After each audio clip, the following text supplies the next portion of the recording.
guys. I got Brandon from Dismay Comics, and with me as a guest host, I got the written Rip Ralph. Yes, that's right. Written Rip Ralph is on his way. So if you get the chance right now, you're seeing the IG back behind the scenes footage right now on IG. But what I want you guys to, yep, that's right, green screen, because we're going on YouTube. We're YouTube Live right now. So if you go to YouTube Live, you are able to see it. Go to the chat, leave a chat message to Wild Goldine. I see that you're watching. Eddie, I see that you're watching. Jump off and come here to it. All right, guys. So we're gonna go in a few minutes now. I can hear myself talking. So take that time now. Go into YouTube. Go to Izzyverse on YouTube. It's easy to find Izzyverse. Just see this pretty face. And we're going to be live right now. We're going to get the show started. I'm going to leave this going on in the background. Oh, I'm sorry, Wild Goldie. Just play in the background. Put it mute and stuff like that. And that's right. I have a green screen because I'm on YouTube on this side. So you get to see what's behind the green screen in a few minutes. But again, we're starting the show in a couple of seconds. I want you guys to leave a nice comment and so forth so we can do it. And I see that some people's already on it. I love it. This is going to be... Well, we're going to talk a little bit about crowdfunding a little bit here in this show, but we want to talk about how you can get your Kickstarter. If you have a Kickstarter campaign or you're thinking about doing a Kickstarter campaign, this is the show for you because we want to help you get into the best campaign you could possibly have. So we have some people who are ready to meet their goals. They want to be able to go past that goal for multiple reasons so they can do their stretch goals. So with that said, I'm going to go on this side of the screen. I'll leave this on for a little bit so you can at least see a little bit of who I'm talking to, but you're not going to know who's talking on the other end. So let's go ahead and let's go live right now. And we're going to start this show off with a blast, guys. So I'll see you over at YouTube. Okay, guys?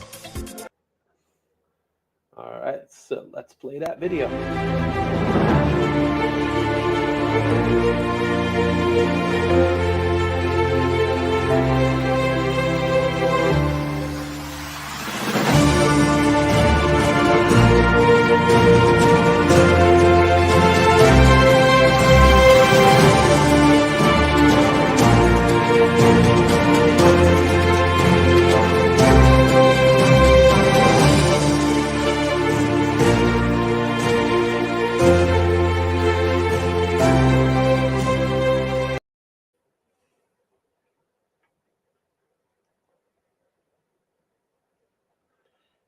What's up, everybody? Welcome to the Izzyverse. It's me, Izzy. I am live right now on YouTube. I'm also live on Facebook. We got our Twitter going on as well. Right now we're live on this camera on IG just for a few minutes to let everybody know that the show has officially begun. We're going to be having our Kickstarter show, and the best part about this Kickstarter show is we'll be talking about tips and tricks that you could have for your Kickstarter if you're ever thinking about doing a Kickstarter campaign. So I do have a couple of things I want to go over with you guys before we get started with the Kickstarter show. Many of you may have been wondering what has been happening to Izzy's pull list. Well, last week I was able to do a live show over at Squeaky's Dugout. So shout out to Peter and Squeaky's Dugout for letting me do a live show. This week I didn't have one. And the reason why I haven't had one is, one, I just came out of Baltimore and it was a long weekend. Trust me when I say long, it was a long weekend. I'll talk to Dan, who was part of the show, and he was also in Baltimore with me. So we'll talk a little bit about Baltimore, how good that was. And the other reason is my computer is out of date, guys. They just updated Adobe Create, and now my computer is no longer compatible with the software updates. And it's causing the computer to go a little slower. So I have to do some maneuvering in order to get those pull lists up. I want to be able to get those pull lists up as soon as possible. There's some great books out. This week alone came out the new Batman, Joker by Mark Silvestri. I picked it up. That's a great book. Another book by Brian Bendis, The Ones That Came Out, which is another great book there. So that's the information when it comes to what's going on with the comic pull list. But one thing I want to share with everybody is that this weekend, I have yet another show. We're going to be doing the Super Jersey Comic Expo 2022 over at Bell Works, Homedale, New Jersey. I will be there at table 303. alongside my good pal Sean Hill, who wasn't able to make it to Baltimore, even though he was going to Baltimore. Unfortunately, because he got sick, he was not able to go. So we are going to be at the Super Jersey Comic Expo. Say that out loud. Super Jersey. We'll be there, and we'll be promoting a lot of good stuff. I have plenty of giveaways there. I'm actually going to be selling some stuff there as well. So be on the lookout for me at table 303. I got a nice little booth area there. So I want to keep this quick. I want to keep this simple. Alongside me is my guest host for this evening. You've seen him before. Every time we do a Kickstarter show, he's usually the one that's with me alongside Phil. And Phil, if you're out there, we love you. We miss you, bro. I'm bringing in Ralph from Bit and Apple TV. What's up, Ralph? Where is he? Oh, that's yeah, he's somewhere, man. It is so written, Ralph here with you. And you're right. Baltimore was busy because I wasn't even there, and Baltimore kept me busy. What do you mean? What do you mean? What I start to do when all these guys are at the conventions, especially guys we know, is that I started telling people that they're there. So I was busy telling people that they were there the whole week. Let me see that shirt you got going on there. You got the antisocial. I'm not. Oh, you're not antisocial. Oh, look at that. True geekom at his finest. All right, guys. So, Ralph, man. Oh, we got Dean. Dean has spiel. Oh my goodness, Dean, my man. We had a great time. I see that you're watching. Hey, Dean, how's it going, my man? Trust me, I'm gonna talk a little bit more about Baltimore. Dan was with us, so I'm gonna bring Dan in a second. So, matter of fact, you know what? Let's start introducing our guests this evening. They're all Kickstarters, right? And again, you guys that are on IG right now, if you're watching, you could go to YouTube. You'll be able to see. Hey, Dean, what's going on, my man? I had a blast. 3:30 at night. That's how long I stood out on Saturday night. 3:30 at night. Party, man. I was trying to leave, and I just kept on. I was getting pulled back in. So another reason why that comic. That's what I've heard about Baltimore. And one of the reasons I haven't been able to go is because that's the kind of thing I've heard, that you go and you're stuck there. And I'm like, if I'm going on the train, I got to get back. Oh, no, we were having. You guys were there. I had a place. I was trying to drive back to the hotel, but the Ringo Awards was happening. It was great. I stood right outside. Dean was trying to say, come on in, get him in. Come on in. Come on. It's okay. You come in. It's like, no, I'm good. I'm having fun here. I normally fall asleep on award shows anyway. So it was my time to chat. But then afterwards, when we had when we were, hanging out and stuff, it was fantastic. I had such a good time talking to a lot of people. Riley Brown, Kevin McGuire. It was just amazing. So that was great. Let's go ahead and start bringing in our guests, Ralph, because I want to talk a little bit about Kickstarters. I want to talk a little bit about Baltimore, but I want to bring in our guest here. So I'm going to start with the first person that joined my StreamYard. In fact, she was contacting me, and she was like, I gotta go on Izzyverse. I got to go on Izzyverse, and we got to talk. Let's introduce to the group Mindy Indy. What's up, Mindy? Hello. Yay. Thanks for having me on. Yeah, and Mindy what is she? You're 30 feet away from Dean right now? So Dean and I have studios that are like kitty corner from each other. And it's like within a larger studio complex with a bunch of artists.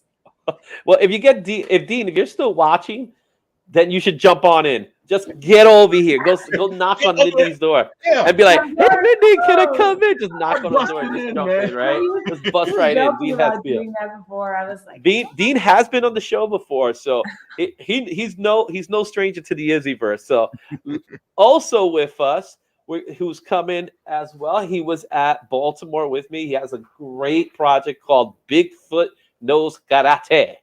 Let's bring in our good pal Dan Price. What's going on, Dan? What's up, y'all? How y'all doing this evening? Good. So, Dan, you were at Baltimore, man, with me. I know we crossed paths. We didn't really get a chance to talk as much, but we did cross paths. Tell me, how was it? What was your experience with Baltimore? First, Baltimore, it was exciting. It was amazing. I met so many cool people. I'm exhausted. I mean, that's just, I'm still feeling it today. What's I'm Thursday? still feeling it. I didn't fly home until like Monday afternoon, right? Mhm. And so, I mean, it was like I was even eating breakfast on Monday morning with people from the convention. I mean, it was 2, 3 o'clock every morning, every night. It seemed like, and it was just a busy, amazing. Can we go back? Can we do it again? I'm ready. Like, I mean, I need a little bit of I can sleep, take but a I'm break. ready. I need a break. I need a Okay, break. fair. I need My wife already needs to told me. happen in order for us to get back there. Come on. My wife Yeah. already told me. She's like, no, you going to bed. It's like you need to go to bed.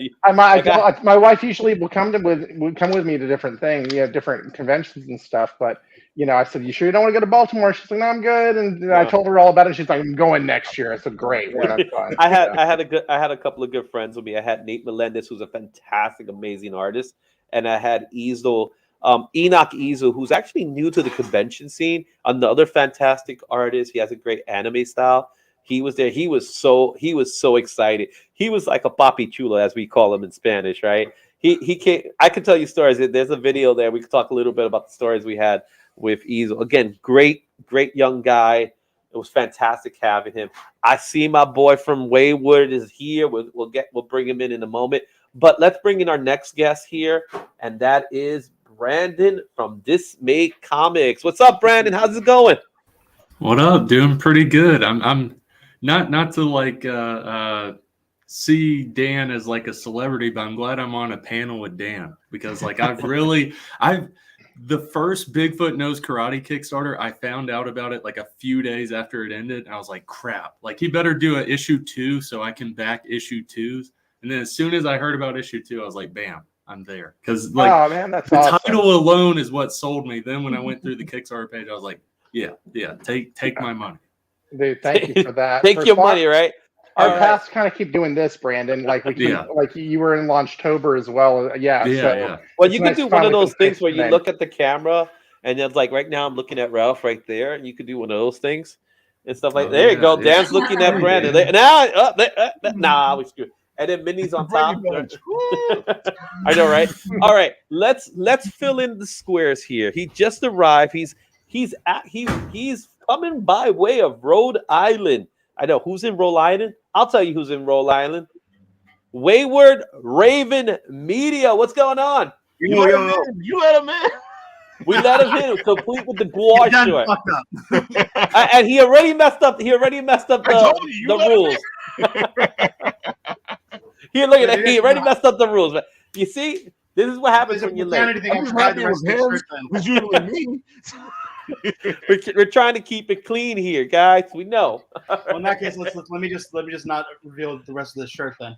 I know all about gouache, so don't worry about that.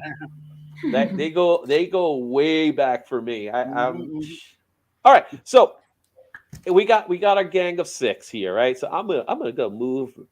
I'm gonna move. Yeah, there we go. Perfect. There we go. Now I'll be in one corner. We got Mindy in the center. We'll do something like that, right?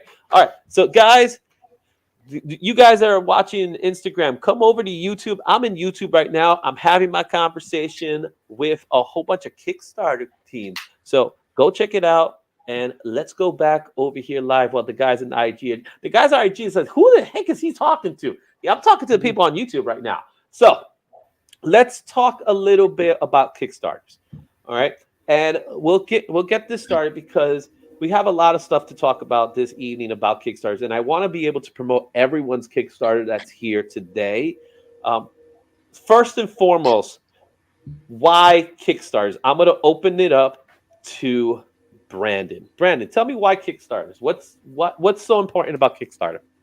So for me personally, it's a good way to get an audience or find an initial audience.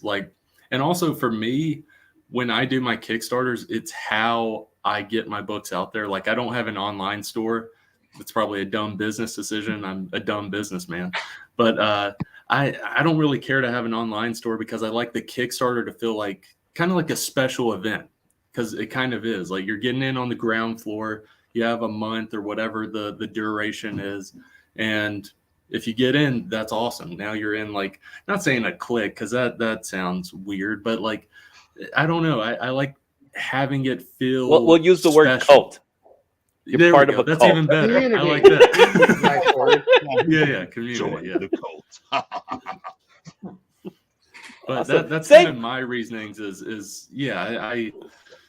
it's an audience that comes there and in a span of a month, like you're able to show all of these people your stuff rather than throughout a year or two. It's like one person every month finds out about it. Yeah, and I will admit, being that Kickstarter's been around now for I think it's been around almost 20 years now. Ralph, is that correct? Or do we need to do a fact check now? It's going to almost be 20 years. Sure, you might be Almost it's going to be almost 20 years because I remember starting Kickstarter. I was one of those few that actually started Kickstarters years ago. In fact, you You can were look a at Kickstarter before with Pronto. yeah, Summit. man. We would kickstart. All right, we got the starter afterwards, but I'm gonna go with Dan now. Dan, same question. What is it about Kickstarter? What is it about crowdfunding? Because we're not just going to be talking about Kickstarter. We can also talk about Indiegogo as well and any other types of crowdfundings that are out there. So Sure. why, Dan, in your perspective, why Kickstarter? Why Kickstarter specifically? Because it's the name brand distribution tool for people like us. I mean, it really is. If you think about it, it is. You put your comic up there, and people flock to the Kickstarter website. They know where to find you there, and it's much easier than going and doing conventions. It has a lot less overhead to do a Kickstarter than it does to do a convention. That's for sure. And Kickstarter has a good reputation. The site itself, it's like I said, it is a name brand item. When you think about bandages to put on your wrist or on your cut, you get a Band-Aid, right? If you're going to do a crowdfund, you do a Kickstarter.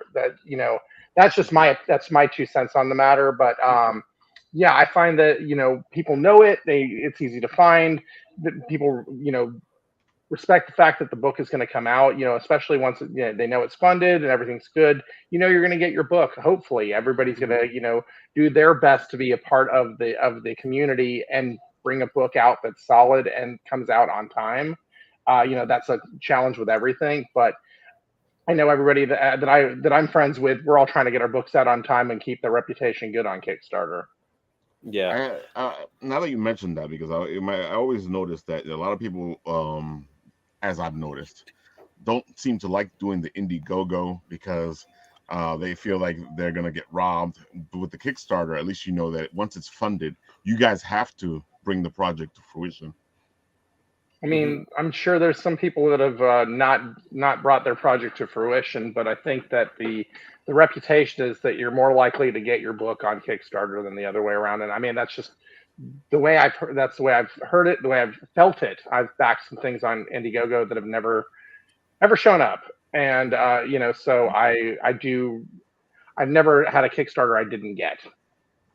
It's like a Roy Rogers quote or something like that, right? So let me take this to Wayward. Same question. Why Kickstarter? And you've been doing it for quite a bit now, right? So this is our 3rd Kickstarter, 4th attempt at crowdfunding. And I also just want to say one thing. I'm still waiting on some stuff that I did through Kickstarter that I've almost forgotten about. So Kickstarter isn't immune for it, but definitely I will say Indiegogo is like the Kmart version of Kickstarter. wow. Because we've done both. And the cool thing I liked about Indiegogo was like whatever, there's no failure. It's just like you get what you get. Mm-hmm. But it definitely doesn't have the community and the recognition that Kickstarter has. Kickstarter feels a little more prestige, if that makes sense. Mm-hmm. But like what everyone said, it's a great way to get your book funded. It's a great way to get your book out there. And for us, it's a painful promotional tool because it gets us a lot of attention from places we normally wouldn't. And we haven't figured out online sales yet to that degree. So for us, Kickstarter seems to be the best way, especially for our book, since it's a community book. So we got a whole bunch of people who can like spread the load, if that makes sense. Yeah. Like, I remember our first 2 times doing Kickstarter was like just us screaming into the void. But now we have we have a fan base, we have a community, we have friends, we have people who worked on this book with us who are also sharing that effort, which is so much better. Yeah. And Mindy, last but certainly not least, we leave the best for last. Mindy, you tell me why Kickstarter. Well, I mean, yeah, for all the reasons, those guys said, but, also Kickstarter has a big potential to be like, to have exponential returns, especially the more that you do it, because I guess I don't know how like Indiegogo does it because I've never tried, but with the Kickstarter, like this is my second Kickstarter. Like the first time, I guess I could have launched like anywhere, whatever. But the second time we launch a Kickstarter, like Kickstarter has like certain special things, like it notifies people that you, your previous backers on there, I think once or twice or something. And so like that's very good as well. Kickstarter has like its own communities around it. Like I'm part of the comics launch course, the comics launch group that Tyler James Vogel leads. And so it's not only a course, but it's like this big group on Facebook, and we like support each other's Kickstarters like in promotion and stuff. Mm-hmm. And there's so many creators doing it because it is more well known, and I feel like the more people that do it, the bigger it can become, and we all help each other on it too. Awesome. So Mindy, we're going to start with your campaign. We're going to kick things off with your campaign here. We're going to look at your book Airhead. So I'm going to put zoom in on you. Oh, okay. Yeah, there you go. Now you got special treatment here.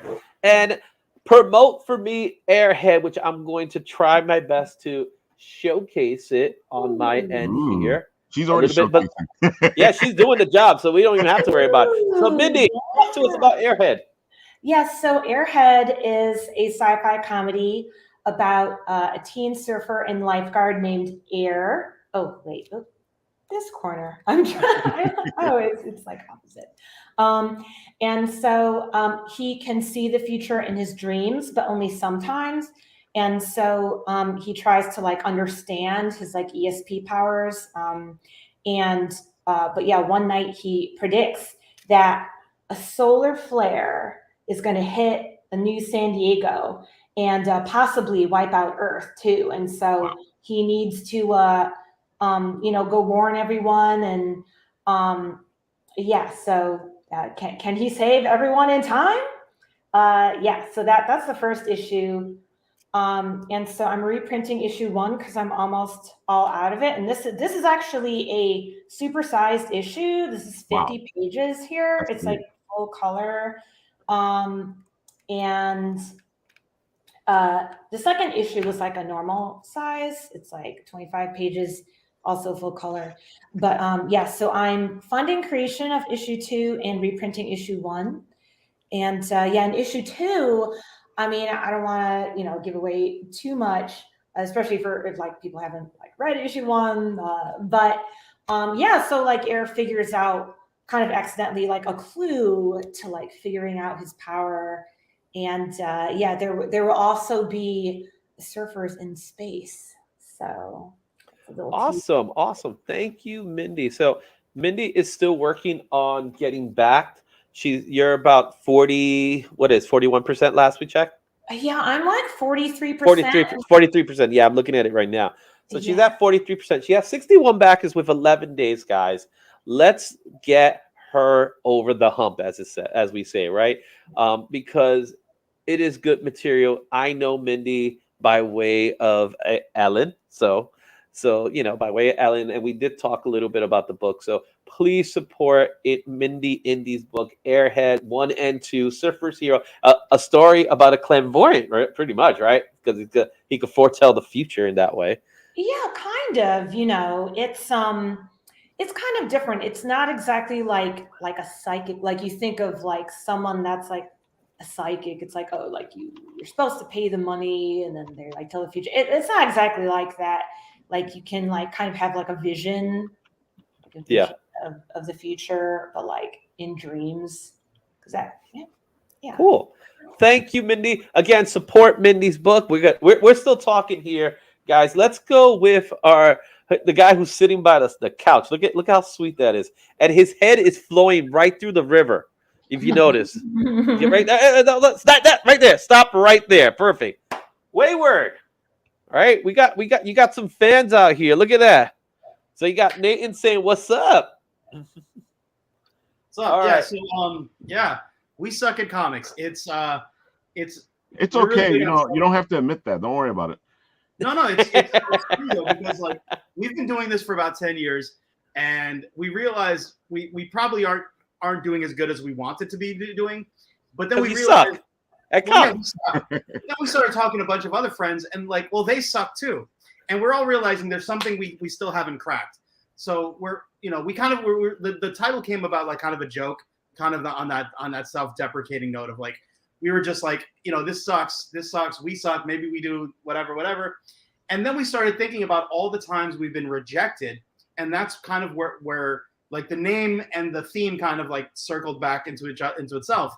And the whole premise is like, take all of the rejected ideas that you've had, or things that you tried to pitch and just didn't work out, or maybe stuff that just didn't land at the right time, and let's put it together in a book. And it's not just us. Wayward Raven is three creators, me, Mark, who's out getting me some burgers, and Josh, who's under the weather right now. I like how he's getting you burgers. It's his car, man. This is the relationship they have in the conventions too. One of them stays there, the other one runs and gets the food. Then they switch off, and then you gotta always have someone at the table, man. We got some horror stories from New York Comic Con. We didn't experience that in Baltimore though.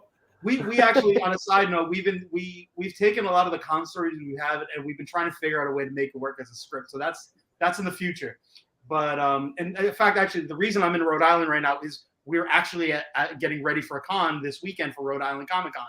So we just ran to the convention center, unloaded our stuff, got back into this is the hotel room. It's kind of fancy. It's kind of nice. Yeah, you got a sofa. Look at that. I thought you were in a house. Look at that. You got a kitchenette. You got a suite. That's not a hotel room. That's a suite in my room.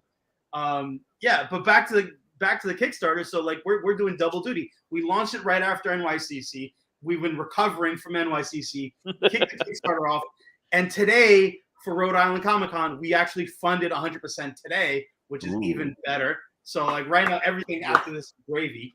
Yeah. But let's take a moment and talk a little bit about that. All right. Yeah. Just because you're fully funded doesn't necessarily mean you're getting what you need. Oh God, no. Right? Okay. Because what you're doing is an approximation, right? Of course, if you've done 100 of these, your approximation is pretty dead on in some ways, right? But you guys here, and I'm gonna go to Dan here. Dan, is this your first Kickstarter? You've done a few of them already. You got to unmute yourself. Hit that little microphone button. This is my second Kickstarter. So this is your second Kickstarter. So what can you tell me you learned from the first Kickstarter that you're changing up now, so that people that are watching would know? What I've learned is, I picked my first Kickstarter. I picked the month because I felt like there was very few people doing October. What I didn't realize is October came along this year and everybody was doing a Kickstarter. And I know, man. I did a full week of shows showcasing that for people. Oh man, it has been. We've had good Kickstarters in both regards. In both campaigns, have done really well. But I would definitely, I'm going to reshuffle the way I pick my month for my next campaign for sure. Because just because it worked good one year does not mean that it's the right month to go the next time around. So that was a challenge. I think that picking good shows to be on, good podcasts to be on, that's really important. People who, we're really been lucky to be on a lot of amazing podcasts during the time that we've been doing the Kickstarters, and just getting out there and doing more podcasts with bigger audiences. That's another thing that has been really beneficial this go around as well. Yeah, so one of the things is when you do something in Kickstarter, you can't expect Kickstarter to be the only marketing tool, Yeah. right? No, no, That's no, where, no, no. and I love how everybody, literally everyone, no, right? We all shake their head at the exact same time. So, It's the Brandon, what you have to say? Well, with what you just said, I have the perfect example of that. This is my fourth Kickstarter. My very first Kickstarter, I didn't really know how to run a Kickstarter. So my marketing was basically like, hey, it's on Kickstarter. And then like 2 weeks into it, I was like, oh, I should probably reach out to friends and family, see if they want to get in on it. So yeah, my first Kickstarter, which was 2 or 3 years ago, it failed. And I'm willing to admit that because I learned so much through that failure that has made the second, third, and now this one successful and beyond what I expected. But yeah, I am the firsthand account of, don't think that Kickstarter is your only marketing thing. That's not even like 5% of your backers, like people discovering it. It's not even like 5% of your backers. So there's so much more that you have to do. So yeah, I just wanted to butt in because I've been there. Been there, done that, right? And you're still doing it.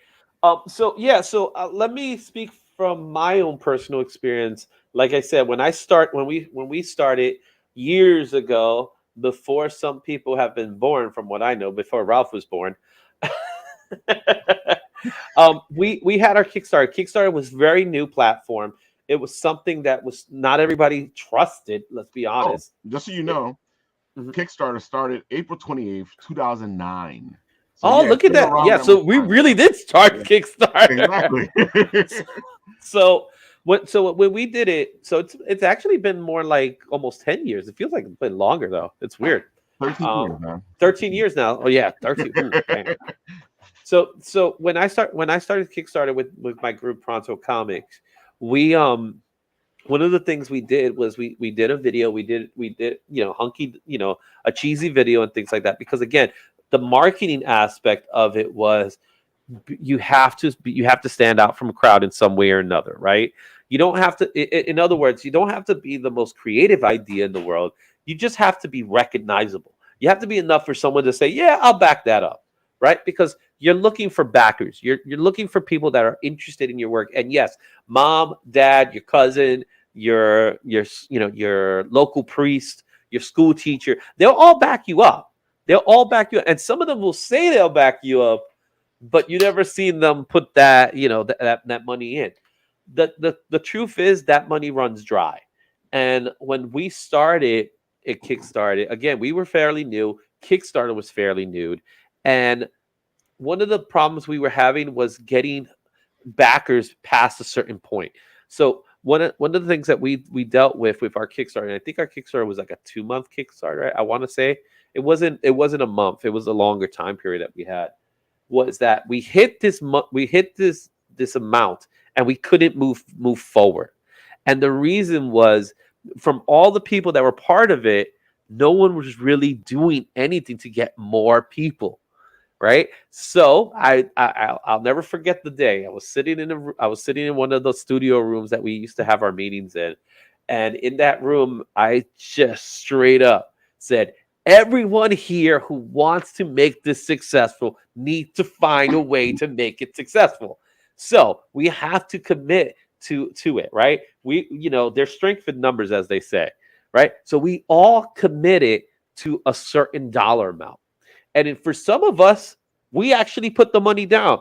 Others were able to get other people involved, and we market the crap out of it. And we eventually made it. We hit our goal. That's what was amazing, that we hit our goal. The hardest thing I would say for any Kickstarter who's coming in is to, the first lesson they have to learn is that Kickstarter will not get you funded. It is the connections you make to get it funded. Does that make sense? 120%. Yes. Right. I'm unmuted. Yes. yes. All right. So, Wayward, talk to me. Why are you doing shows when you also have Kickstarter? Good question. Because we booked the shows before the Kickstarter, but that's Okay, And- moving on to the next question. No, it's honest. All seriousness, like, I mean, we make money at shows, which is one of the main reasons we do them. But the shows also help promote the Kickstarter. Like at New York Comic Con, a majority of the backers we got were from New York Comic Con. They like the way we lined it up was we had the preview ready before, you know, NYCC, so that NYCC people were signing up to get notified. After NYCC, we launched. All those people who signed up at NYCC, they got notified. And now in between it and for this show, we're going to be saying, hey, we got a Kickstarter. And what we're doing, since we have product at the table, if you back us at the show us the proof, we will give you some cool stuff we have at the table. So like, that's kind of like the cross promotion aspect that we're totally trying for the first time. So I'll tell you if it works. But, you know, like that's the one thing that if I can say any tip for Kickstarter, that preview link that you generate is infinite. You can do it 6 months ahead of time. So if you are doing shows, plan your shows around Kickstarter. Don't do a Kickstarter at New York Comic Con. Do it so it ends before or starts after. So you're not competing with that, but you can use the show to promote your Kickstarter, you know? And don't be afraid to experiment. Try new stuff. Try something weird. So, you know, that's... See, but that goes back to what we were just saying, where Kickstarter is not going to do it for you. You got to go out there and hustle. You got to put the groundwork in there. You got to figure out things to do to get the people to come check it out, and then, you know, get those people to talk to their people, and those people to talk to their people. And it comes to one of the most important things about Kickstarter is that share aspect of things. You know, I know a lot of people go, "Well, I can't afford to do the Kickstarter, or I can't afford to help them out." I'm like, just share it. You don't understand how much sharing helps Kickstarters, because maybe you can't do anything, but that friend of yours that you shared it to, they might be able to do something. And dude, share away any Kickstarter you see, share it as many times as you can, because that's going to get them help. Yeah. And Dan, since you were in a show this weekend as well, tell me what are the things you did to work alongside your Kickstarter with and we'll talk a little bit about Bigfoot knows karate. I always like saying karate. That's the way I say it. So Do talk it how to me, you Dan. like, man. Yeah, no. So I like Wayward. I did. You bought issue 1 here. I'll hold up the comic. Here you go. Let's You zoom bought in on issue- you. If you bought issue 1 of Bigfoot Knows Ooh. Karate and you backed the book that weekend, then you got mini prints from me. I gave away 5 different mini prints that went with the, you know, you backed it right then. You got all these little mini prints to go with it, and people really jumped on that. So they were like, "Ooh, Bigfoot Knows Karate, mini prints. Oh my goodness, I got to go back this book," and it worked really well. We got quite a few backers over the course of the over the 3 days of the show, so I was really happy about that. Something else that I want to mention about launching a Kickstarter that I found to be that helped our success with it is live launches on Instagram. I've done 2 Kickstarters now and done 2 live launches for those Kickstarters. On the first book, and I'll hold it up again, on Bigfoot Knows Karate #1, we did a live launch. We promoted it about a month ahead of time. And what it ended up doing was, yes, getting the notifications was really important. I think we had, I really pushed that on both campaigns. But when we had the live launch on Instagram, I invited lots of creators to come into the launch with me. Okay, so it was myself and Casey Allen, my co-writer, and then we would invite other people in to the launch. And when on Instagram, when you start a launch or when you start a live, it tells all your followers you're live. Well, if you have somebody else come in with you, it tells all their followers they're now live. So if you get 3-4 people in the live live that night, now you've got all these people knowing that this live is going on. We did ask for $1,000 on the first campaign. We funded that in 7 minutes. Okay, and Congratulations. thank you. Yeah, 7 minutes. And on the second campaign, really good. I did a double launch with somebody else because remember we were talking about. There's a lot of campaigns in October with my good friend Chris Saloff, Christopher Michael from Crit. He was going to launch the same night. So what did we do? We launched live on Instagram at the exact same time. We both were asking for $1,500. We both funded within 20 minutes. Okay, so and then because of that, we also had a thing where if you backed Chris's book and you backed my book, A gentleman named Dennis Valencia did. You remember the Spawn Batman cover with Spawn and Batman jumping Frank Miller style into the lightning strikes? He did Yeah. 2 prints. One with Bigfoot over, jumping above, and Caliber jumping up from Chris's book Crit, jumping below, and then the reverse. Okay, so if you backed both books, now you're going to get 2 different prints to go that are going to come, one from me and one from Chris, and you'll get the printed set. Chris and I were also sitting next to each other at Baltimore, so we were pushing each other, people from table to table. Hey, I checked out my campaign, check out Chris's campaign. And it was something that helped generate activity. So those are just some things. I'll talk about Bigfoot Knows Karate now, but just letting you know, those were some things that really worked out for us. Let's talk about Bigfoot. Let's talk about Bigfoot, man. Yeah, I want to hear. So Bigfoot, here, I'll hold it up again. So Bigfoot Knows Karate is the story of a gentle yet deadly cryptid warrior who lives in a world where anyone can be the hunter and anyone can be the prey. And we like to think of it as Godzilla versus Kong meets Kill Bill with a twist. In the first issue, he went up against the violent and deadly, and if I can get to the page, Kung Fu Thulu. That's right. There was a martial arts Cthulhu in the comic book. And so, but we sold the first issue like a punch 'em up, but what it really was a lead up to a much larger story. So you've got this Bigfoot who lives in a world all to himself where nobody knows he exists. Nobody has ever interacted with them. And what would that do to your psyche if you were completely isolated and nobody cared about you? But now he's in the situation where he's completely surrounded by enemies. I asked the question, what's worse, to be completely alone where nobody knows, or to be surrounded by people who want to put a knife in your back? So that's kind of the crux of Bigfoot Knows Karate, where we're going with issue 2. Lots more cryptids, lots more kaiju. You got Chupacabra with a shotgun. You got Thermonucleodon, all sorts of crazy characters that are going to be appearing in issue 2, and we're just driving that story that much further. Awesome. Now you guys are fully funded. In fact, right now you're sitting at 4,000, which is fantastic. Ooh. Congratulations! Thank you. You had a goal of 15. Let's talk a little bit about goals. All right, when you hit your goal, first of all, when you do your goal, how do you guys decide that is the goal you want? So with Dan, you had a goal of 1,500, right?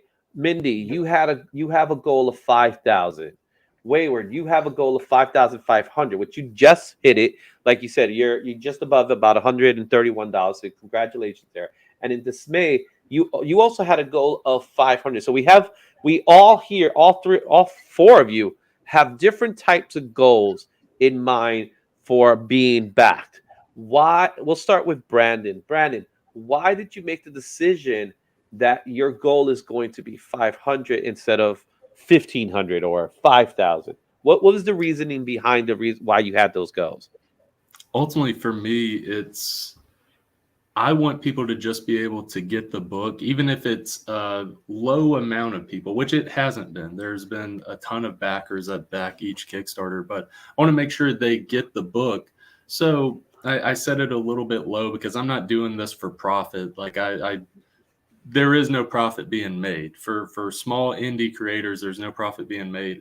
I pay out of pocket for artists and stuff like that. Like, I just want people to be able to get these books, and this helps printing it, because whenever I do a Kickstarter, the whole book, it's completely done. Like, the whole book is entirely done when I launch the Kickstarter. So whenever I launch it, it's to get the books printed, to get the books to people, to also have extra books for conventions and stuff like that. Like, that is, and like the convention aspect is where I might break even. Like those extra books, I might be able to break even then. But for me, the reason I do the low goal is just like, it's in Kickstarter's all or nothing. So I want to make sure those that back it, they get those books. I know I'm going to hit 500 within a day or two. I know I'll do that. But I just want to make sure my in-head goal for all of these, even though it's not on the Kickstarter page, my in-head goal for every Kickstarter is $1,000. Break $1,000. That's just my in-head goal, though. And then the optional goal, like the bonus objective, the bonus mission for those that play video games, is beat the last Kickstarter. And so far, it's been going well. So, again, probably not the best business aspect, but I love doing this, and I just want people to be able to enjoy these books. Yeah, well, you definitely surpassed the goal of 500 for your last Kickstarter. You're at actually right now you're at 1549, so you tripled, right? You're at triple the amount, which is again congratulations as well. Great stuff. Now, Wayward, I'm going to go with you next. You guys have a goal here. Now, you're working in the anthology series. You just hit the goal that you guys had set at 555. Oh, I see. You just got some more right now. Literally, Yeah, you got some. I was like, oh. Literally, right at this moment, you got some. Congratulations. You got a couple of bucks in there. But you have 125 backers. You mentioned earlier that you did some work in Comic-Con to kind of get those backers involved. So from that 125, a good chunk of them come from your New York Comic-Con exposure with your thing. So explain to me why 5,500 for your book. So like what Brandon was saying, we're not in this to make money. We still have day jobs, right? But like for the last few Kickstarters, we really try to just make sure that it can cover our print costs. And so like the last few Kickstarters we did were for floppies, single issues. So we weren't asking for as much, but this is an anthology. This is a thick book. So what we generally do is we calculate, since we've printed graphic novels in the past, we know the numbers. We can kind of back of the napkin math it. And we're like, well, we want to have this many for shows. We know we're going to need this many for backers potentially. And we want to at least also give something back to the people who have contributed to this anthology. So we kind of came up with a number that was like not too gargantuan that's going to scare the crap out of people, but also it's going to be like it's a reasonable amount, if that makes sense. That'll cover us to have enough books for conventions, enough books for backers, and so that people who contributed can have books at their tables too. So yeah. Now would you say that some of that money is to go towards the table itself? Not the table, so we have books that like, because one thing we're going to be doing for a lot of the contributors is if they want to get books from us, we'll give them at cost or whatever, or if God willing we actually blow past our thing, we can just probably say, here, take some books, But like that's kind of that's like what Brandon was saying. We try to come up with a realistic goal, and then everything past that is gravy. So it's just like that's kind of the number we came up with. Having printed for years now and done these things, we kind of know the numbers we want. And even now with like stretch goals, we're like, we have some things we want to do, and now we're trying to figure out where that lines up.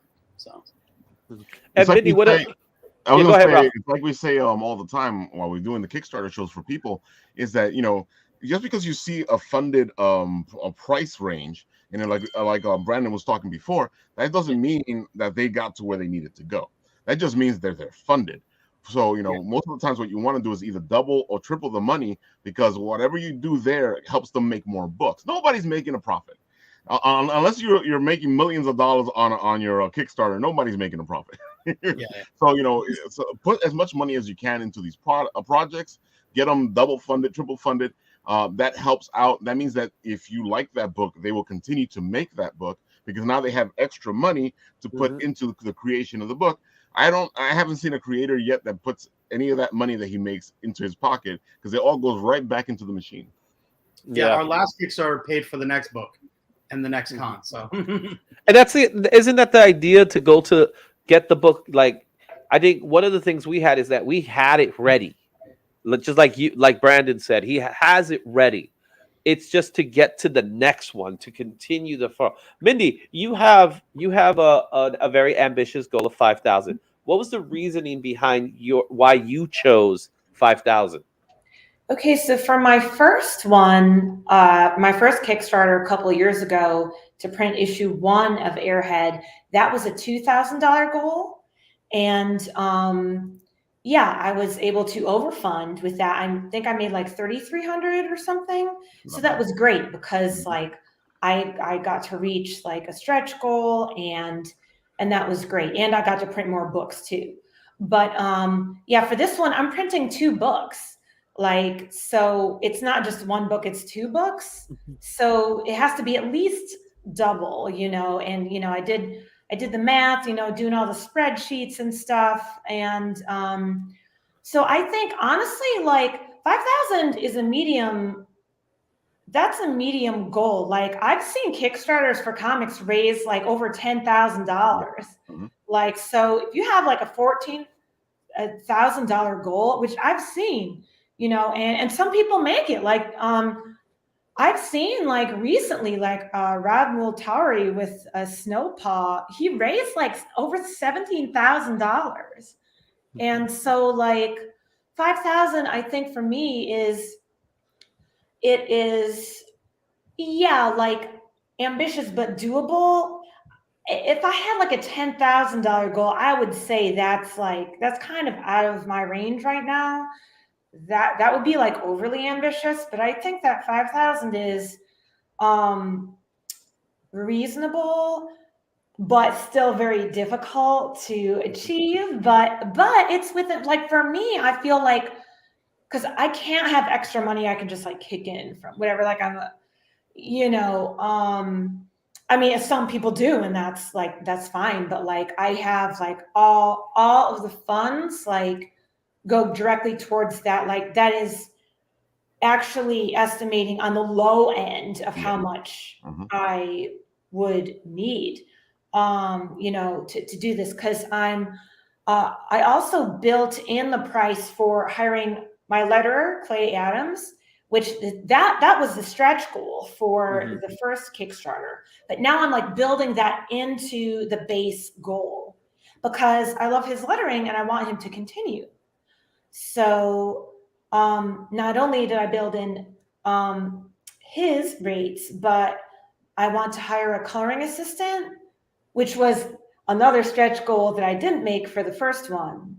But yeah, I want to just build that in so that I can, you know, create the comics faster. And yeah, it's not all complete. Like it's still like I'm still drawing the pages, like you see here, like on this wall, I'm still like drawing some of them. So yeah, like Kickstarter is very flexible. Like yes, a lot of comics are fully complete, you know, before, but not all of them. I mean, I'm a writer artist myself, so it's just a little bit different in how I create the comics. So yeah, and that's perfectly fine. Yeah, Kickstarter is made for both of that. You know, you because sometimes the Kickstarter is the kick you need to get the book to where you need to go. Sometimes the Kickstarter is the kick you need to get the book published. You know, it's a Kickstarter. You know, it's to say, hey, I need it because I need to finish this, or I need it because it's already finished. I need to get it out there. And you know, your goal actually makes sense, you know, and I think you might want to say that more often, going, we're giving you 2 books, and this is why the goal is where it is, because some people need to hear that, because sometimes they go, oh, look at that go. Well, yeah, exactly, right. Like I said, you could, you know, it is when I use the word ambitious, I'm not saying not attainable, right? It is what you when you put a goal in, you have to be confident that that's the right goal, right? Because sometimes you are going to put a goal out there, and let's just say we do it overly ambitious, just like Mindy said, and we'll say, I'm going to try to see if I can make $50,000, right? And that's like superly ambitious, right? but the reality of it is, unless Elon Musk is like, I'm just going to throw money away to Indy, which, by the way, Elon, if you are watching, give Mindy $50,000. And if Elon does give you $50,000, Mindy, you better hook me up. That's all I got to say. All right. But the truth of the matter is that it's not going to happen all the time. You're not going to get that person that's going to give that. When it does happen, it's fantastic. And I've experienced that when it has happened. But the truth is, you have to be confident with the goal that you set. Now let's talk more about those stretch goals and the purpose behind stretch goals. Because we could just say, hey, if you give me $5,000, that's great.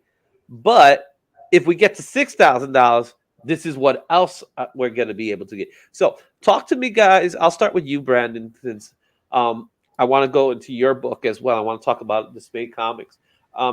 Tell me a little bit about the purpose behind a stretch goal and really making promises and sticking to them. So hold on 1 second. I'm going to see if I can pull this up real quick. Yeah. Let's see here really fast. Let me know if you need a permission or something. There might be. We'll see. All right, 1 second. All righty. All right, let's add to the See if I can do stream. that. All right. Well, we just So I oh, can't, look at I that! You can't get to see see. you guys. You can see the We get page, to see right? like a mirror of us. There There we we go. go. There we go. You can see the page right now? Okay. Yeah, Yeah. we I can see can't it. see you guys, so you can be sticking your tongue out me or whatever. I can't see it. But so yeah, I'll go down to the stretch goals and I'll get into the campaign. But just talking about stretch goals, let me get here. Okay, so with me again, like my goals and stuff are like pretty small. Like the initial goal, the 500, and then from there, I want to encourage going more and more, getting higher and higher. So at 750, there's a stretch goal bookmark, which is this very creepy double-sided bookmark that you'll have sticking out of your book, where you can just be in the library and someone's like, "What the heck is that?" I can But have so I much don't fun know. with that. Like stuff like bookmarks It reminds and me of the stickers. Geico money. Remember Geico money from back in the days? Yes. Yeah, something like bookmarks and stickers are, I think, great first or second stretch goals because they're so cheap in making. Yeah. But they're if done very well, they can look very good. Like the company that I go with the bookmarks and stuff, it always looks good. The company I do the stickers with, they're die cut stickers, so they look really great. And then like from there, kind of getting creative, like little mini posters and stuff. And this is my second series. Dismay Avenue is my second series. So with this, I kind of, because there's a lot of people. My first series is called The Gallows Man, and it's basically like Silver Age, Golden Age, superhero satire parody kind of, but it's still like a love for that stuff because I do love that stuff. Like the best way to describe that is like take the 1960s Adam West Batman show and throw in like Quentin Tarantino level movie violence, and that's the book. That's a good combination. So there's a lot of people that backed that book and then was like, hey, this guy's into like weird gallows humor. Let me see what he can do with horror. So people would go to the horror stuff. And so with this stretch goal, I'm like, how about I do a crossover poster of Gallows Man and some of the creatures and people from Dismay Avenue. And basically that's where this poster comes from. It's super small on the campaign, but I did some update emails and stuff so people can see that. But those are just examples of like those smaller stretch goals. And then it gets bigger from there because like I want us to hit 2,000. We will hit 2,000. I would love for us to hit 3,000 because 3,000 we're going to do what are they called? Sketch cards. Like Helen Bolton, who's the artist for 2 of the stories in Dismay Avenue, as well as the artist for Gallows Man. She's going to do sketch cards for all physical backers. So there's different stuff as it increases that you can do that are awesome, but are cost effective. Like they don't cost that much. So those are some examples. Regarding the books themselves, for those that don't know, my campaign, it's horror. This is a few days after Halloween, but if you still Also, want to like get right your now. Yeah, exactly. Wait, you're writing about us? Really? You're writing about this moment in time. But so the first book, Dismay Avenue #1, both of these books are horror anthologies. A huge influence is the Twilight Zone. Like there's a ton of horror influences, but when it comes to me writing, especially writing short horror, Rod Serling's The Twilight Zone is a huge influence because I absolutely love the Twilight Zone, as well as the way he structures stories. But Dismay Avenue #1, it's over 40 pages of stories. It mostly is one story with this issue. That's not how all the issues will be, but 40-page story plus a 1-page funny backup to kind of alleviate that tension and stress you just read. But the main story is Program. And Program follows a couple, Ben and Mia, as they go on a movie date night. They go on a movie date night to a movie theater on the outskirts of town. Like, it's dead. Like no one's in the parking lot. And it's a huge Cineplex as well. It's like, what the heck? Why is no one here? And so they go in, they're whispering to each other like, yeah, this is a bit sketchy. This is a bit weird. The only people there are 2 concession stands workers and some guy in a hoodie with his hood pulled over off in the corner feeling kind of shady. So that's where the story goes from there. And it's a psychological horror. So this date night progresses and gets creepier and creepier. The art gets creepier. Like you see here, it's kind of standard panel layout, like 1, 2, 3, 1, 2. But as the story progresses, much like Ben, one of the main characters, the panels start getting a little bit different. They start getting cracked and all kinds of stuff. It changes. And that's what I wanted to really capture with this comic is different horror. Like this is psychological horror, but when people think of horror, for people that aren't like huge into horror, the main stuff they think of is slashers or gore fest. But horror is such a broad genre. There's so much horror out there. And so that's what I try to capture with these comics is kind of the horror you don't always see. So that's issue 1, over 40 pages of that story. And the first third of that story is a true story. It was a date night I went on in college. And it was kind of like a what if, basically. Like, what if it went this terrifying direction? Right. So that's that first issue. And then issue 2, it's over 60 pages of comics. It has 4 different stories, all very, very different art styles. This one, Tolls the Bells, follows a little boy named Sanjay, and he gets in trouble, has to stay after school one day. And basically, things get crazy, him staying after school. Teachers are gone. Basically, fears of isolation and darkness is a big thing with the story. And this page right here, when it comes to kind of all of the comics with, or all the stories with these, I absolutely love this page because this story is very much, if there's any manga fans out there, very influenced by Junji Ito, because I love Junji Ito. The story is very influenced by Junji Ito. The art style is heavily influenced by Junji Ito. So I absolutely love it. Then you got Raw Horror, which follows a military soldier he wakes up in a unknown environment, basically. Or he wakes up at his house, but it feels unknown pretty much. And it's very surreal, dreamlike, the artwork with that. Then Destination, more modern, contemporary comic book art style, but very well lit. The lighting is a crucial thing with this story. Follows a little girl who goes to a thrift shop with her mom. And as the little girl is exploring in the thrift shop, she finds this mystical triangle in the thrift shop. And when she strikes it, she gets sent into other dimensions. And each time she strikes it, it gets worse and worse. And this is an example, this giant monster type dimension, basically. It just gets crazier and crazier as it goes. And then the last story is Acolyte, which it looks like Dr. Seuss art style. That is intentional. It's supposed to feel that way. Because the first few pages, it's like, the heck? I thought I was reading horror. Now I'm reading a Dr. Seuss story. But it's supposed to feel that way. The main character's name is Mr. Hinklehorn. So even that feels Dr. Seuss-like. Mr. Hinklehorn, he's going about his daily life, and he's just taking crap from everyone. At work, in traffic, at the store. And all this crap is being thrown at him, he just carries on, has a huge smile, and basically just says, "Thank you, sir," or "Have a nice day." And it's like, something is up with this guy. Something's off with Mr. Hinklehorn.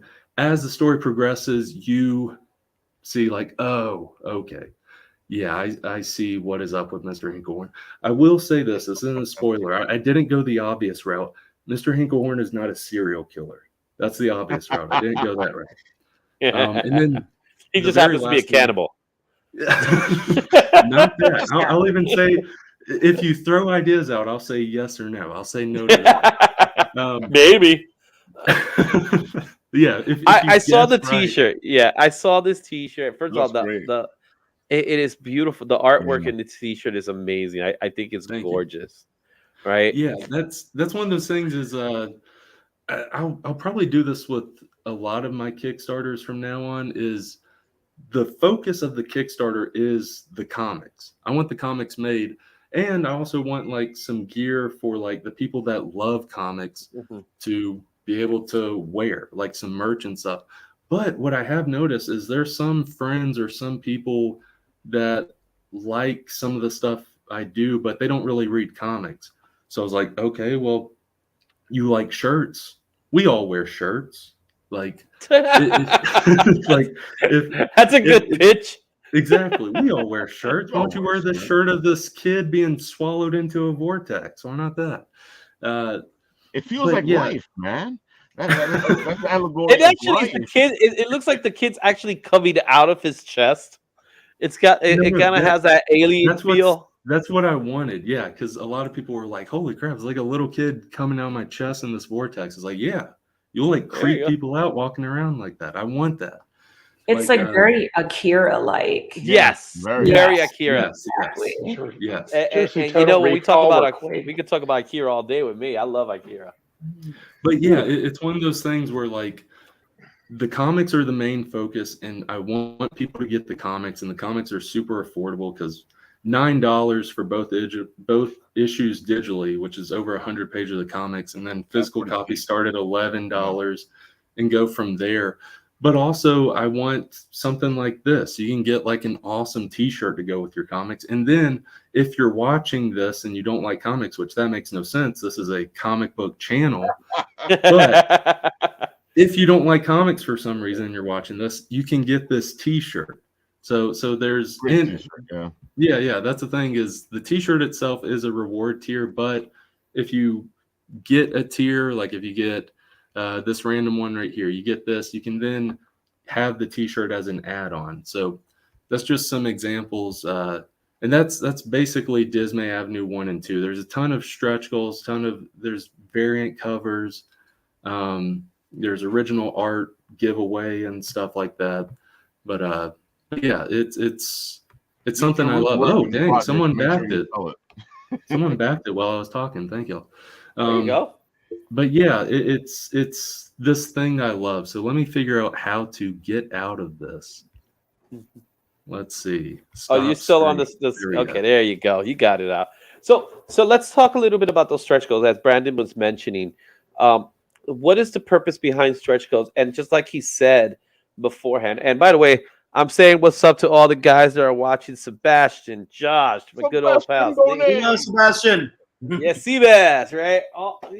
We got a lot of gang here. You could have come, man. You could have come. You didn't say anything, but I know you were coming. You've been busy. He works, man. He got a 9 to 5. Well, Sebastian's 9 a to 5 as well. punk. He's a punk. Oh wow, we're gonna start a fight here. Controversy in the Izzyverse is about to happen. Let's talk a little bit about stretch goals, guys. Why are stretch goals so important? And more important, just like Brandon mentioned before, you don't necessarily have. It doesn't necessarily have to be a comic book. It could be a T-shirt. It could be pins. It could be buttons. It could be like your image, because that's one of the things we did. Right? We did your image in the comic book, and I remember when I had to do when we did that in our group. Yeah, I put the likeness of people in a crowd, so they were happy. It was like, oh my goodness, that is me. It's like that's right, something that I've is seen you. I've seen that with some, like a zombie comic, for example. It's like, hey, you'll be a zombie that this character kills. It's like, heck yeah, I want to be that zombie. Like, I've also seen it in horror comic books where be the person they kill. Yeah, That's exactly. right. Why not? Right? I backed a book.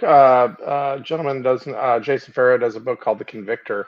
I gave him my very first indie character, Latex Avenger, to kill in this next issue that comes out. So, like, my first superhero indie creation is just going to get horribly murdered in this comic book, and I'm okay with that. So I'm paying for it, for crying out loud. I mean, you're gonna slaughter my character and I paid for it. I'm crazy.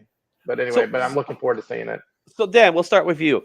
Yeah. Why do we do these stretch goals? Why are we doing these rewards that are not exactly the comic book?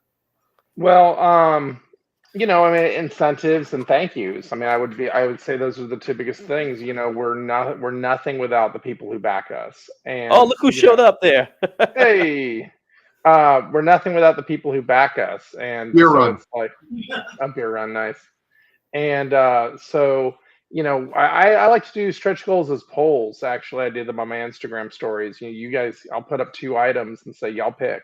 And so, That's an like, interesting way to go.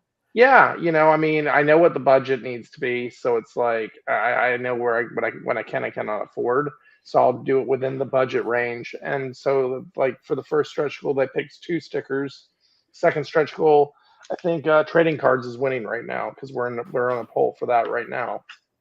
So we'll do 2 stickers, and we'll do 2 trading cards for the stretch goals. That'll probably be what it is, and we'll probably throw in some mini prints, some other stuff with it. Just because, like, I mean, look, you know, I mean, I'm just grateful that people took the time, you know, to put some money into the campaign and want to read the book, and they're excited to be there.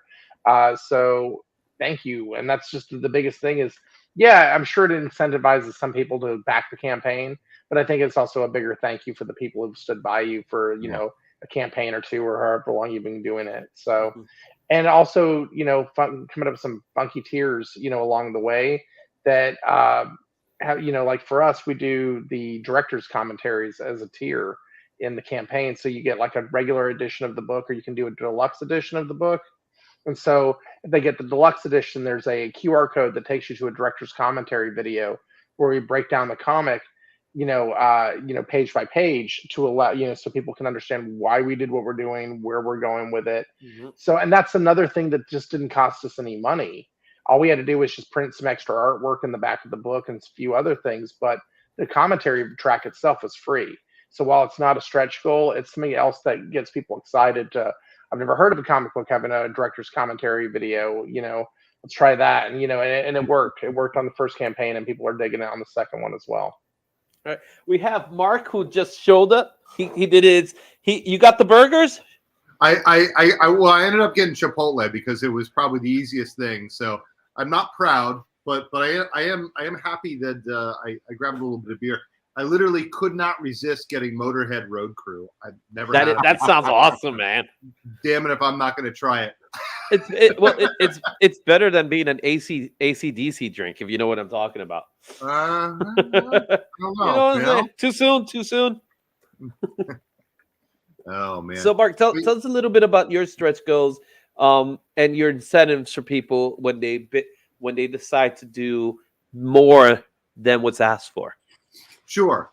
So, well, I'll start by saying one of the things we've done with this campaign is if somebody helps us, you know, and everybody who pledges, one of the first things I do after thanking them, I also make sure I included a link for themselves, right? So if you share this link out, basically, I'm gonna hook you up with some extra cool stuff, right? So if other people are pledging, I've got the data on that, the wonders of the digital age. I can see, you know, hey, is someone else using your link and backing us, right? So I want to reward that. You know, there's a lot of people, especially this anthology campaign that we're doing right now. There's a lot of people who've been really pushing for us and helping out. You know, Mindy's been one. Thank you. You've been awesome. And she's been telling people too, which I love. And so we're looking for ways to get other people to talk about it, right? Because it, you know, we want to keep getting that buzz. So that's one thing we do. As far as stretch goals, we haven't really made them public yet, and so we just got funded today, and so probably this weekend, no later than Monday, we're going to put those out. But we have a number of different ideas, a number of different things. I will say, and I don't think this is spilling the beans really. One of our big stretch goals is going to be a hardcover, because a hardcover anthology, in my opinion, is fucking awesome, and that's what I want. Yeah, you want something to put into a nice little bookcase. Come on. Exactly. And then shrink wrap it and never ever open it again. No, wait, exactly. That's not. I want you to read it. I want you to read it, damn it. Well, you gotta slab it afterwards, right? As they say. Okay. There you go. No. None of my books go into coffins. Very gently. None of your books go into coffins. None of my books go into coffins. I want to be able to at least open it. Yeah. All right, Mindy, what about you? I know you have a really cool creative incentive for people. The bandana that it goes for, right? So that's something that's very different, right? That is different. That Yes. is different, and it's fun. You become part of the character, right? So talk Yeah. to me a little bit about that. Yeah, exactly. So like this is not a stretch goal. This is part of a tier. So the main character Air wears a bandana like this. I mean, it's more prevalent on the issue for the second cover, which is not made yet. That's nice. But anyway, so this is a certain tier that you can choose, which like most of my tiers are like they're accumulative, which means that like you could get the PDFs of 1 and 2, the physical versions of 1 and 2, and then for a good mid tier, this is like in the $50 range. So this is like you get all of that plus I'll sign the books and you get the bandana. So yeah, and that's like I've definitely had some good people like they're excited about that tier, which I'm excited about it too. Like I want to wear an Airhead bandana, but that, not stretch goal. I think, I mean, like, here's the thing. It's like, what should be a stretch goal and what should be a reward or included as part of other rewards. So this is like, for example, you guys, I was honestly surprised when I heard you guys talking about like the get drawn into the comic as a stretch goal, but it's like, that doesn't make sense because it's like, I have that as my highest tier. And yes, a special person has already selected one of those rewards. There are only 4 more left because there's only like a certain amount of space, at least in my comic, to draw those people. And see, if it's like a stretch goal, it's like, well, if you have like 150 backers, like who is going to be drawn? You're going to draw all 150 people? I don't think so. And if not, then who gets it? Like, so I feel like that should be a specific tier for a specific person, but I don't know. Maybe you got me thinking. Because I did wanted to go into the question about what not to do, right? So now that you got me thinking about it, what are some pitfalls that you can experience or have experienced in doing a Kickstarter? So Mindy, since you're talking about it and you're mentioning it, you mentioned something about your likeness in a comic that you're only allowing it like 4 people because you can't put too many people. So what are some of the things that you would tell people that will be a pitfall that you've experienced or you think others have experienced?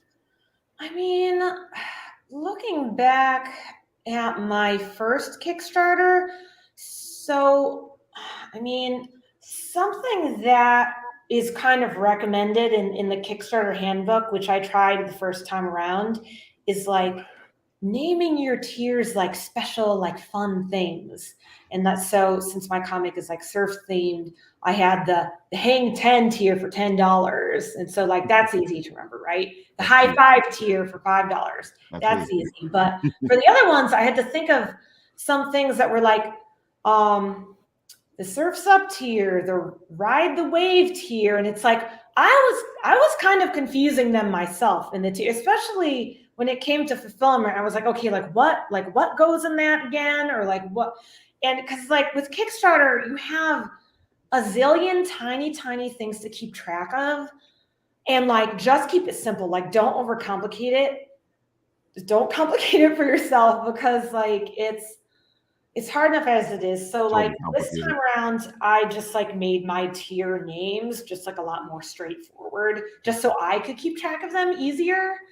I think for my first Kickstarter, the first time around, I really went like, and of course I try my best for like everything I do, but I didn't have as much freelance work then. Like, so I like put like 125% really into all my Kickstarter efforts. Like, I mean, not saying it was like my full-time job or anything, because, you know, I did have some work, but I'm a lot busier now and I just can't,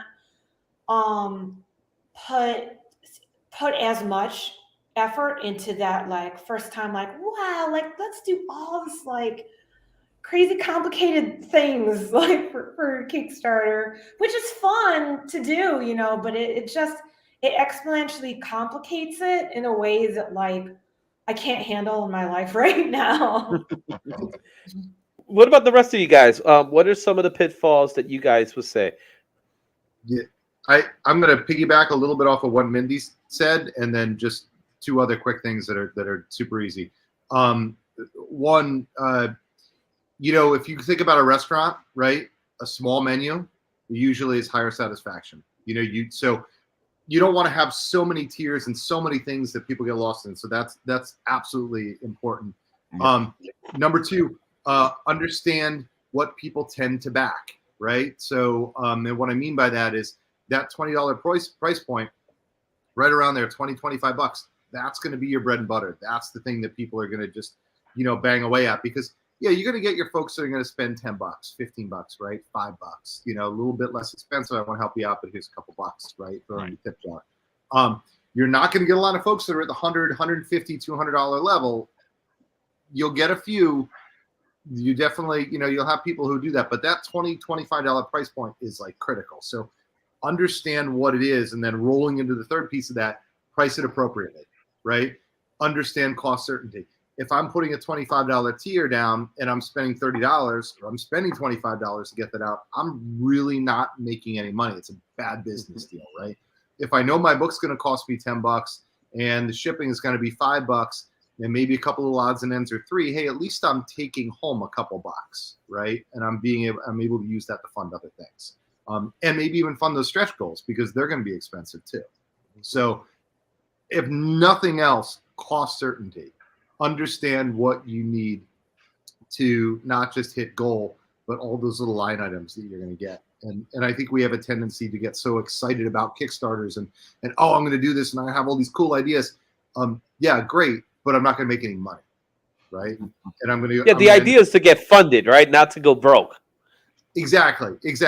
And let's face it, as indie comic creators, we spend enough of our money and our hard-earned time on this. How much is the booth? How much was my hotel? How much was my dinner? How much was my cab ride there? Whatever, you know? So to that end, at least in your Kickstarter, try to make sure it makes fiscal sense. You know, run it like a business. Go ahead, Dan. That being said, yeah, with that, I want to piggyback off of that. Shipping. Don't kill yourself in shipping. Okay, don't be a nice person and only charge $20 to ship to Australia. It will kill you. We're not using Amazon Prime here. No, because it's like, I mean, I remember I didn't think through my shipping that well on some of the international stuff on my last campaign, and what I charged $25 to ship to Australia, and it cost me $71 to ship to Australia. Right, so you know, that's you know, now lucky for me there was only a couple of those that went that direction. And that I had done my shipping well enough to where I actually did not lose anything on that, because I made some good choices with my shipping. But yeah, you know, so like we all want everybody to see our books, and we're all grateful that everybody is picking up the books, and we should. The thing about it is, though, is that don't lose your ass in the process. Part of my language. Assets. That's what you said, right? Assets. Yeah, exactly. You want to make sure that you're taking care of your people. You want to make sure you're making some profit. But like we all know, the money's going to go back into the books anyway. You're going to book a con. You're going to pay for some plane flights and that sort of thing with the extra. But you know, just be smart. You know, we all want to be nice, but at the same time, you know, I don't want my family saying to me, "You mean we can't have, we can't have this because you ship comics out to Australia?" That's the last thing I want to hear. Like we have to cancel our Netflix, Dan. Thanks. You know, because we're not getting Christmas presents because there's no Christmas this year, guys, because some guy in Australia needed a comic book. You know, what's not going to happen. We're turning into we're becoming Jewish, so we don't have to buy presents. Oh, that's Hanukkah. Never mind. So it's not going to happen. No, but it's true, right? So sometimes we overanalyze what we're going to do, and sometimes we do things where, like I said, you can't do someone's likeness 100 times, because first of all, you got to do 100 different likenesses, right?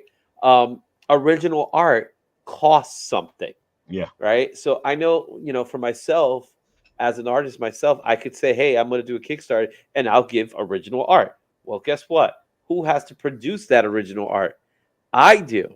Or I might get someone else to do it. And where's that going to go? That's going to be the money that I could have been using for making the book Exactly. rather than spending the time doing it. So those are all the things. Those are all of the things you want to be careful of when you are going to do your Kickstarter, when you are going to try to get some crowdfunding.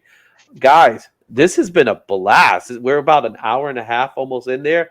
I'm having a blast. Again, if you guys are still watching, thanks for watching. And again, I do have my super chats open. So if you want to leave a tip there, you're more than welcome to leave a tip there of any size, any magnitude.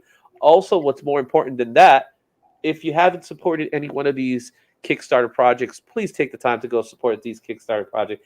I'm going to point at Mindy. Mindy's the one. Let's go. Let's is it that way? No, let's point to Mindy. Let's get Mindy over.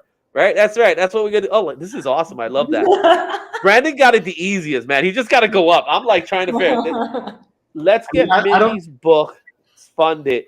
She still has ways to go. Everyone else has been funded, but if you want to support them, please, by all means, support all these Kickstarter projects. Guys, it has been a blast. Great, knowledgeable people, great books. Brandon, I'm looking forward to taking a look at your stuff. I saw Bigfoot. I saw Bigfoot over in Baltimore. He's amazing.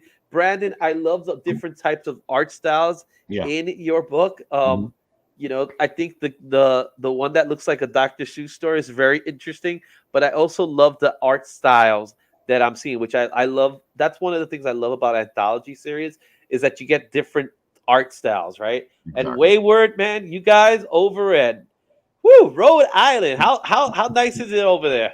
Rhode Island. We haven't seen much yet. We just the highway. There's not much. It's not a big state.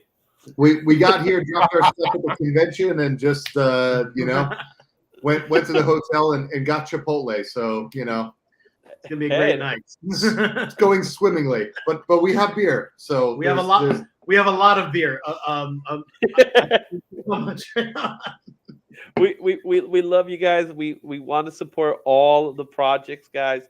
So we'll do one last plug in there. So we'll start with Mindy, right? Because I want Mindy to get funded. Let's do it. Mindy, give us one last plug, and then I'll put you in the lobby. So let's go for it. Yes, thank you. Yes, so just go to Kickstarter and look for Airhead, or you can go to my short link bit.ly/AER1-2 and see the story of a sci-fi comedy surfer that sees the future in his dreams, and it's got really great artwork, and I worked really hard on it, and this is a fulfillment of a dream that I've had for many years.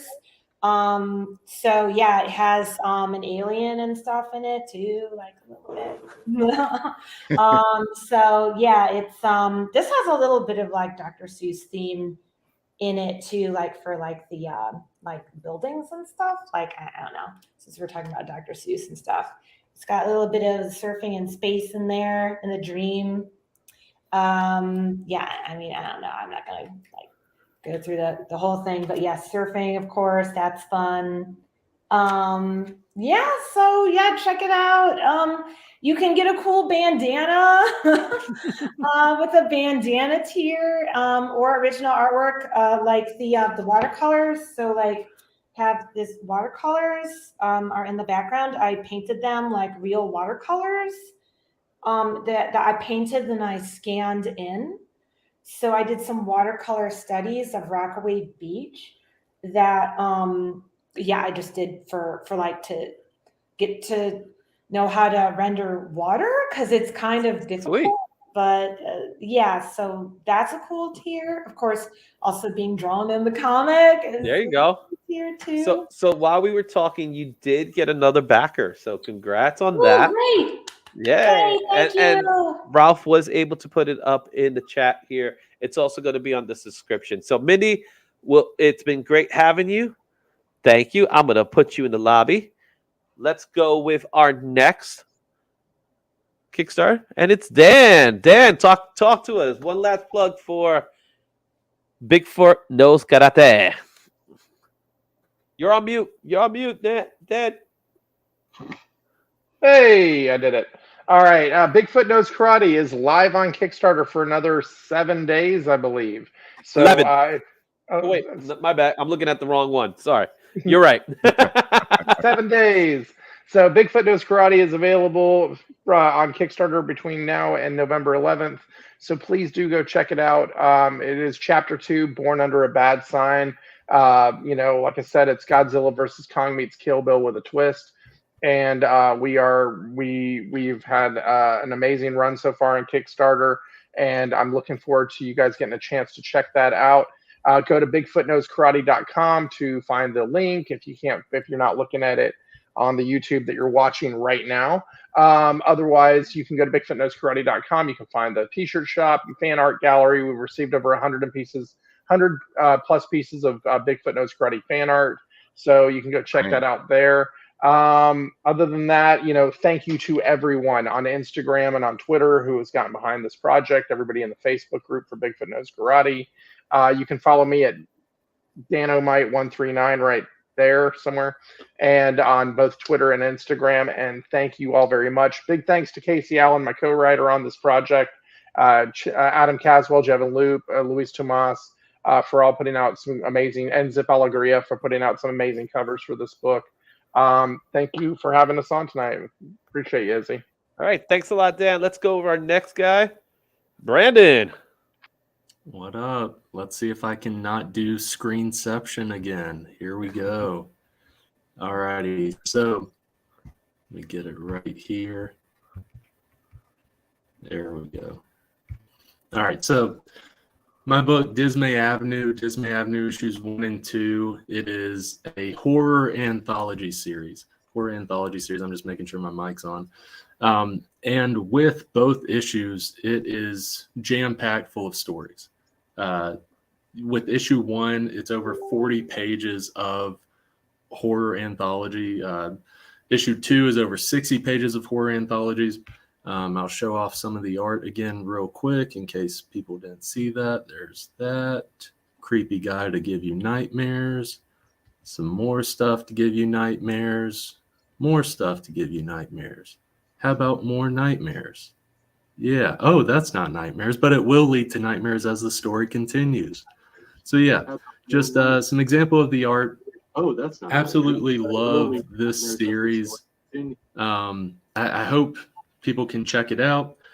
Issues 1 and 2 digitally starts at $9, and then you can get physical copies at $11, and just goes up from there. There's great bundles. There's a creator value bundle where you get a Zoom consultation with me. I'll look over your scripts. We'll go over it. You get to see my scripts, go over them, see if hey, I can learn a lot from his writing, or be like, oh, he stinks as a writer. So we'll see. But yeah, so I hope you can check out this awesome anthology that is inspired by all the horror stuff I love, especially the Twilight Zone. Awesome. Thank you, Brandon from Dismay Comics. Let's go with one more group here. It's our boys at Wayward Raven. What's up? Hey. All right. You ready for the pitch? Do it. It's coming at you. All right. I see. Wind He's coming in the basketball, and there it is. Oh, okay. Here we go. All right. So here's the deal. We have an amazing anthology with amazing creators. I'm not just saying that because my stuff's in it, Alex's stuff is in it. Sebastian's stuff's in it. Sebastian's stuff's in it. We have a ton of amazing creators. At least 25 different creators are in this book. 17, 18 plus stories. I'm just making them numbers now. No, I'm just throwing them. I'm just throwing numbers. I'm just throwing them at you. Here's There's some a lot. numbers. Got Steiner numbers? There's some bad ones too. Myself included in that list. Yeah, if you want to check it out, go to waywardraven.com/wesuck. waywardraven.com/wesuck. It'll work with or without the hyphen. Or you can see it all over our socials. Yes. At Wayward Raven for Twitter, Wayward Raven Media for Insta, Wayward Raven Media for Facebook. Probably going to be a link down here somewhere. Yep. Just go to Kickstarter.com. waywardraven.com shall get you there. We suck. Or just waywardraven.com. And Yeah, it's right there in the front. You can't miss it. Yep. Right here. Don't get fingerprints on that. But in all seriousness, I promise it's an amazing anthology, not because we're in it, but because there's so many other amazing people in it. And you know what? Here's the other thing. If there's any folks here that have stories, or if you have stories out there, we're funded. We're doing this again. This is happening. You want to be in the second book? You want to be in book 2? You let us know. We don't know what the theme is going to be yet. It may be rejection part 2. It may be something else, but we do have a part of our homepage. If you go to the homepage, scroll down, there's going to be like a little word balloon that says, want to make comics? Hit that. Hit us up. Please find us at a con. Show us your stuff. We want to work together with everyone. Absolutely. And by the way, if you're at Rhode Island, come see us. Yes. We're at booth 220. And you know what? If you come, you back it right there in front of us, I will give you an instant reward. And we have hot sauce. Oh, and I have hot sauce. I have homemade hot sauce. Sold. Well, All right, guys. Wayward Raven, enjoy Rhode Island. Stick around, guys. With that being said, let's get Ralph back. Ralph, that was fun, wasn't it? Fun. Good stuff, man. That was a lot of Kickstarters. A lot of Kickstarters. Again, guys, we saw that Airhead got another. She got another backer. Yahoo! But Always again, great. all these Kickstarter projects are amazing. They're great. I know them. I got to see a lot of them already. I got to talk to them as well. So go support them. Support other Kickstarter projects. Again, these are people that are like you and me. They're working their way in the business, and they are creators. Crowdfunding is not easy. It is not easy to start a Kickstarter. It is a lot of work, and sometimes it's a full day. It's a full-time job. In fact, it's not sometimes. It always is, man. Ralph, man, my buddy, talk to me. What's up with Bit and Apple? What's new?